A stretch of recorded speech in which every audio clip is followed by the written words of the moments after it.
Hi, on today's video, we are gonna get really personal with you guys. So this video, we are not talking about Airbnb or short-term rentals. We are talking about an experience that we are going through. Stay tuned.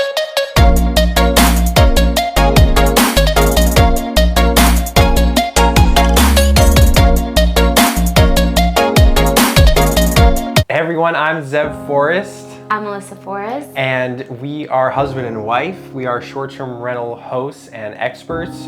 We've hosted thousands of guests. We've been super hosts on Airbnb for 18 times over 5 years.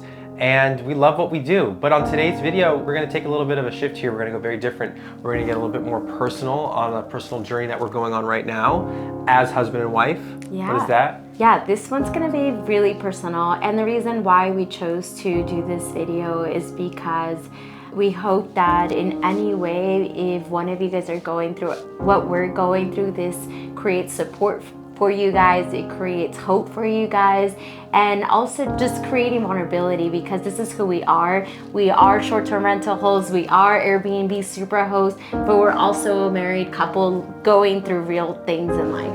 So for the past, we've been married for almost 2 years. Almost 2 years. Yeah, almost 2 years now. And right after we got married, we decided that, just a few months after, we decided that we wanted to start a family. We wanted to get pregnant. And so just how I thought it was in my head, right? Once you make the decision, you get pregnant fast. And I started seeing this in the people around me, my circle, my friends. They started making the decision to get pregnant around this time, and it was happening for them. And so I was just like, all right, so I'm just gonna be next, and I'm gonna be next. And then 3 months go by, 6 months go by, and time just continued to go by, and it wasn't happening for us. And so we decided to do some testing. And at first, when I was talking to my gynecologist about this, she said that they usually don't do testing until you're trying for 1 year. And so that happened, and we started testing, we started blood work, and just the first thing that we discovered in our blood work is that I had a low egg count. But this wasn't something that was a big deal. We were like, hey, this could be taken care of just by taking the supplement, and this will hyper produce your egg count, right? So we were thinking we were still in alignment. What year was this? I think this was like a year ago. Was it kind of? Yeah. Exactly. Yeah, it was just about. Yeah, it was maybe a little under a year ago. It was really. January. It seems very recent. I know. It was January 2022. And again, this was after a few months of trying and having no success. So we found this out. A few months or like several months? Several months of trying. Yeah. Several months. Several months. A few months. Yeah. I don't want people to think that we just like, oh, something's wrong after a few months. Yeah. Because I know that it does take people quite a while, a lot of people. Some people can get pregnant instantly. Some people get pregnant under the large amount of drugs and alcohol too. I know. But that's not us. So we couldn't get pregnant for a number of reasons. Yeah. And so, long story short, it was months of testing from January to 2022 to May 2022, just going through a lot of testing just to find the reason why it wasn't happening for us. And then you went through some testing as well. And Yes, I got testing on my sperm. Yeah, and everything came out good. Everything came out good. Yeah, everything came out good. But then in May 2022, they discovered that I had a fibroid that was the size of a grapefruit.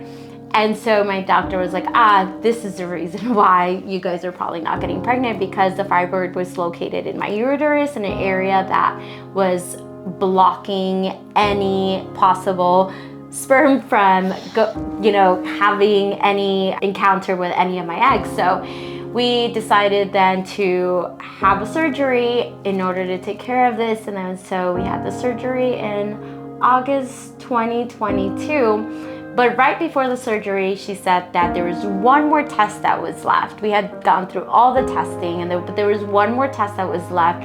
And in order to rule out that everything else is fine and we're able to get pregnant after the removal of the fibroid.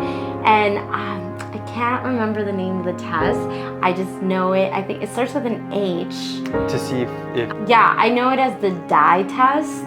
Oh yeah, the dye It has test for a your name. fallopian tubes. Yeah, it has a name. I think it's like HG something. But It's a test to see if your fallopian tubes are closed or not. yes, if they're blocked or not. So it's a dye test. So she said that during the surgery, while I was under anesthesia, they were going to do the dye test, which was that we're going to put some dye inside of me, inside of my uterus, and see if anything came out through the fallopian tubes to the eggs.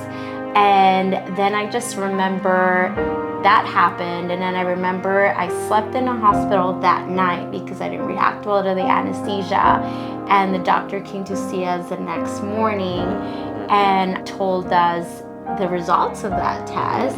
Well, she actually first, just to give you, she told me the results of the test prior to that. Yeah. She told me the results of the test on a call before Melissa was fully awake from anesthesia, and it was something, I remember I was in my kitchen and it was something that was concerning because it was obviously something that was big news to me, and I wasn't sure how Melissa was going to react to that. I knew that she wasn't going to want to hear that news, and at that moment in time, I was just feeling, hey, how is this going to be for Melissa? I didn't really have any big emotions at that time. I just wanted I just knew that I wanted to be there for Melissa when she got that news. Yeah. And so I remember her then coming into the room that I was in and then saying it, but I was still very drowsy. So I was like, just kind of like, it sounded like an echo as she was telling us that both of my fallopian tubes were 100% blocked, and we pretty much had no chance of getting pregnant this way. And so naturally. And so this was August of 2022. And so I'm dealing with, the healing, I'm dealing with trying to get back to, my normal routine and just recovering overall, but then also accepting that this was the news, and this is something like very important that I get to share with you guys. It really took me into a really sad, and I'm like getting emotional now, but it's not because of where I am now, but just like looking back at the headspace that I was in at that time. And I was saying that I think I was like kind of depressed, and I was really sad just to feel that there was just like so many feelings. There was a feeling of like something was wrong with me. Like, I'm a woman, I'm supposed to be able to do this. Like, why is my body, like, why is something wrong with me? Why am I able not to naturally, create a family and have children? And so there was like a lot of feelings, and then there was like feelings of like, I have such a strong faith, in my journey with God, and then I had feelings of feeling resentment towards God as well as to why, like, why me? Why was this happening to me? And seeing everyone around me getting pregnant and having families made it even harder. And so it was a really dark, I would say, few weeks of my life, and I'm just so Don't hit the mic.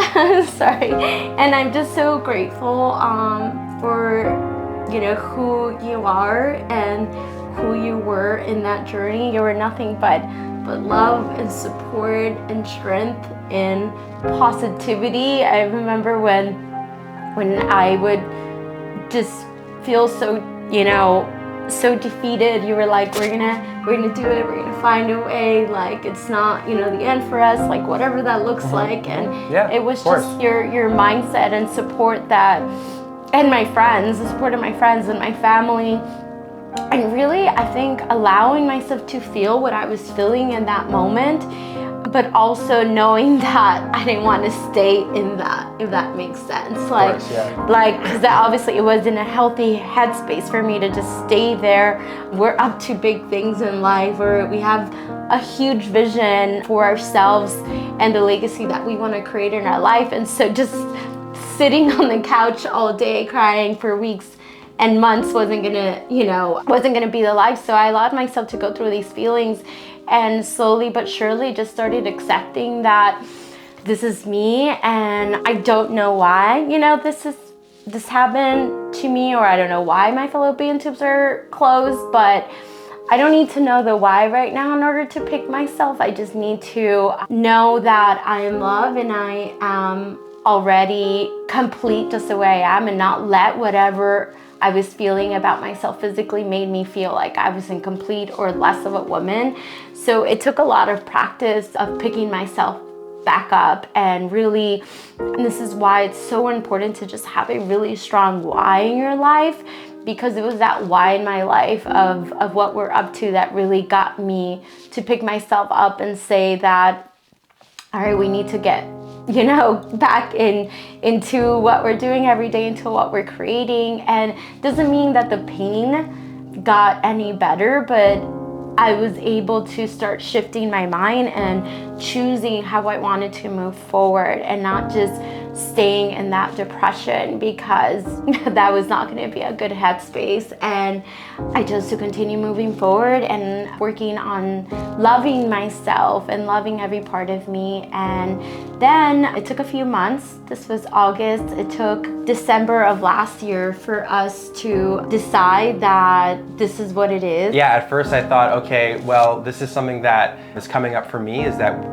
I can't have a child now, naturally. I don't want my wife to feel guilt that she can't give me a child naturally, so that's number one. And number two, I didn't experience it so deeply at first because I felt like, okay, well, there's all of our options. We still have more options on the table. There are still other things that we can do, IVF being one of them. So until we've exhausted all options, then I can only take a step back and look at it like, okay, now we're at this point in time where we can't have kids in any way at all, God forbid, and then we'd probably look at adoption, right? Yeah. So for me, yeah, it was upsetting to know that I can't go through that process of experiencing my wife getting pregnant naturally, giving birth naturally, because now you gotta have C-section, and that there is a possibility that we could not get pregnant through our own genes. But overall, like I said, I looked at it like, this is something that I want to focus on Melissa. I want to make sure that she's okay. She doesn't feel guilt for not being able to bear my child right now naturally, and that we get to continue and now start the next process of the journey. This is going to be a new journey for us. This is how our story is going to be written.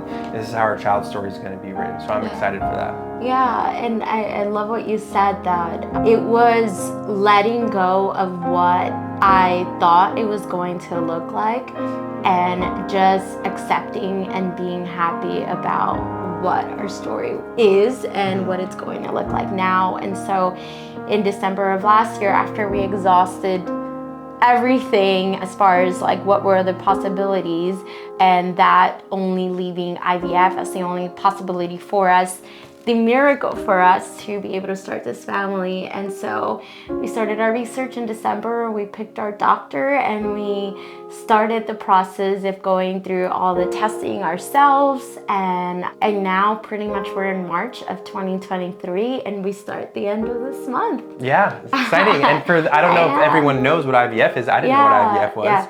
Yeah. So I forget what it stands for. In vitro, I think, fertilization is basically where they skip the step of the sperm going through the fallopian tubes and into the eggs. They skip that step. They bypass that step, and they basically take your eggs out of you, right, and my sperm out of me, and they mate them or combine them, or whatever the scientific word is there.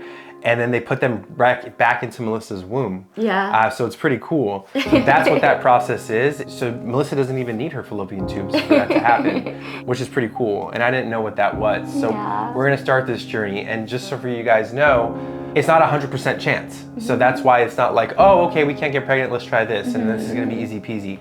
People try once and it works. People try 8 times and it works only on the 8th time. Some people try 10, 15 times, depending on how much money they have to spend. It's an expensive thing to spend money on. It's an expensive process. Sometimes it doesn't work at all, unfortunately, for those people, and my heart goes out to them. So we're excited to start our first try, and hopefully the last try. And you said what? We found our doctor through a friend, through a very good friend. We're very grateful for that.